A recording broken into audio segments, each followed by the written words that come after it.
Good morning student, welcome to online classes. अभी हम लोग श्री भगवती प्रसाद वाजपेयी की लिखी कहानी मिठाई वाला पढ़ रहे थे। मिठाई वाला में अभी तक हम लोग पढ़े। वो मिठाई वाला गली मोहल्ले में जाकर गागा कर मुरली बेचता है। बच्चों को बहलाने वाला मुरलिया वाला आया। अब वो 2-2 पैसे की मुरली सारे बच्चों को दे दिया, और जिस बच्चों को जैसे चाहिए वैसे ही की मुरली, वैसे ही रंग की। और अगर किसी के पास पैसे नहीं है तो वो थोड़ी इंतज़ार करके वो पैसा लाने को कहकर बेचकर वो चला जाता है। आइए देखते हैं इस कहानी का आगे का और अंतिम भाग। आज अपने मकान में बैठी हुई रोहिणी मुरली वाले की सारी बातें सुनती रही। आज भी उसने अनुभव किया, बच्चों के साथ इतने प्यार से बातें करने वाला फेरी वाला पहले कभी नहीं आया। फिर वो सौदा भी कैसे सस्ता बेचता है, भला आदमी जान पड़ता है। समय की बात है, जो बेचारा इस तरह मारा मारा फिरता है, पेट जो न कराए सो थोड़ा। उसी समय मुरली वाले का छीन स्वर निकट की गली में सुनाई पड़ा। बच्चों को बहलाने वाला मुरली वाला। रोहिणी इसे सुनकर मन ही मन कहने लगी, और स्वर कैसा मीठा है इसका। बहुत दिनों तक रोहिणी को मुरली वाले का वह मीठा स्वर और उसके बच्चों के प्रति वे मधुर बातें याद आती रही। धीरे धीरे उसकी स्मृति भी क्षीण हो गई। 8 मास बाद, अर्थात 8 महीने बाद, सर्दी के दिन थे। रोहिणी स्नान करके अपने मकान के छत पर चढ़कर अजानुलंबित केश, अर्थात लंबे केश, भींगे हुए केश सुखा रही थी। उसी समय नीचे गली से सुनाई पड़ा, बच्चों को बहलाने वाला मिठाई वाला। मिठाई वाले का यह स्वर उसके लिए परिचित था। झट से रोहिणी नीचे उतर आई। उस समय उसके पति मकान में नहीं, हाँ, उनकी वृद्धा दादी थी। रोहिणी उनके निकट आकर बोली, दादी, चिन्नू मुन्नू के लिए मिठाई लेनी है, जरा कमरे में चलकर ठहराओ तो। मैं उधर कैसे जाऊँ, कोई आता ना हो। जरा हटकर मैं भी चीख की ओट में जा बैठी रहूँगी। दादी उठकर कमरे में आकर बोले, ऐ मिठाई वाले, इधर आना। मिठाई वाला निकट आ गया, बोला, माँ, कितना मिठाई दूँ? ये नई तरह की मिठाइयाँ हैं, रंग बिरंगी, कुछ कुछ खट्टा, कुछ मीठी, कुछ खट्टी, कुछ मीठी और जायकेदार।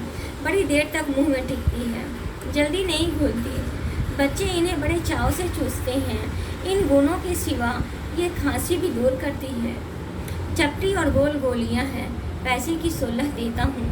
दादी बोली, 16 तो बहुत कम होती है, भला 25 तो देते।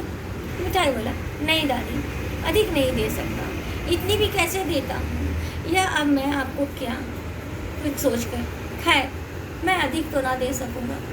रोहिणी दादी के पास ही बैठी थी, बोली, दादी, फिर भी काफ़ी सस्ती दे रहा है, 4 पैसे की ले लो, ये रहे पैसे।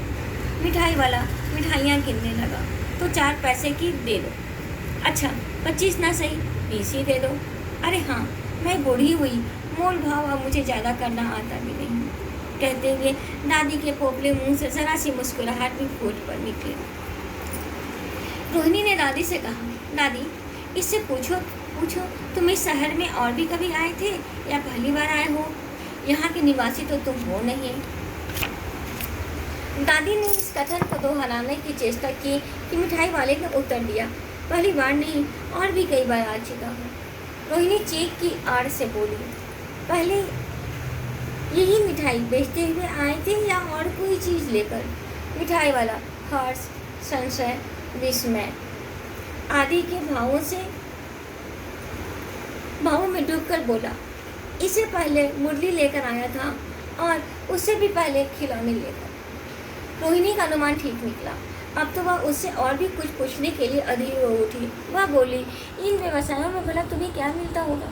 वह बोला, मिलता भला क्या है, यही खाने भर को मिल जाता है, कभी नहीं भी मिलता है, पर हाँ, संतोष, धीरज और कभी कभी असीम सुख जरूर मिल जाता है, और यही मैं चाहता भी। सो कैसे, वह भी बताओ। अब व्यर्थ में उन बातों की चर्चा क्यों करूँ, उन्हें आप जाने ही दें। उन बातों को सुनकर आपको भी दुख ही होगा। जब इतना बताया है तब और भी बता दो, मैं बहुत अधिक उत्सुक। तुम्हारा हर्जा न होगा, मिठाई मैं और भी कुछ ले लूँगी। गंभीरता से मिठाई वाले ने कहा, मैं भी अपने नगर का एक प्रतिष्ठित आदमी था। मकान, व्यवसाय, गाड़ी, घोड़े, नौकर चाकर सभी कुछ था मेरे पास। स्त्री थी, छोटे छोटे 2 बच्चे भी थे। मेरा वह सोने का संसार था। सुख संपत्ति का वैभव था, वैभव अर्थात धन। भीतर सांसारिक सुख था। स्त्री सुंदर थी, मेरी प्राण थी। बच्चे ऐसे थे जैसे सोने के सुंदर सजीव खिलौने। उनकी अटखेलियाँ के मारे घर में कोलाहल अर्थात शोर मचा रहता था। समय की गति, विधाता अर्थात भगवान की लीला। अब कोई नहीं है, प्राण निकाले नहीं निकले, इसलिए अपने उन बच्चों की खोज में निकला हूँ। वे सब अंत में होंगे तो यहीं कहीं, आखिर कहीं न कहीं तो जन्मे ही होंगे। उस तरह रहता तो घुट घुट कर मरता, इस तरह सुख संतोष के साथ मरूंगा। इस तरह के जीवन में कभी कभी उन्हें अपने उन बच्चों की एक झलक सी मिल जाती है। ऐसा जान पड़ता है जैसे वे इन्हीं बच्चों में उछल कर हंस खेल रहे हैं। पैसों की कमी थोड़ी ही है, आपकी दया से पैसे तो काफ़ी हैं। जो नहीं है इस तरह उसी को पा जाता हूँ। रोहिणी ने अब मिठाई वाले की ओर देखा। उसकी आंखें आंसुओं से तर हैं। इसी समय चिन्नू मुन्नू आ गए। रोहिणी से लिपट कर उसका आंचल पकड़ कर बोले, अम्मा मिठाई मुझसे लो, कहकर कागज़ की 2 पुड़िया मिठाइयों से भरी मिठाई वाले ने चिन्नू मुन्नू को दे दी। रोहिणी ने भीतर से पैसे फेंक दिए। मिठाई वाले ने पेटी उठाई और कहा, अब इस बार ये पैसे न लूँगा। दादी बोली, अरे अरे ना, अपने पैसे लिए जा भाई। तब तक आगे फिर सुनाई पड़ा इसी प्रकार मधुर स्वर में, बच्चों को बहलाने वाला मिठाई वाला।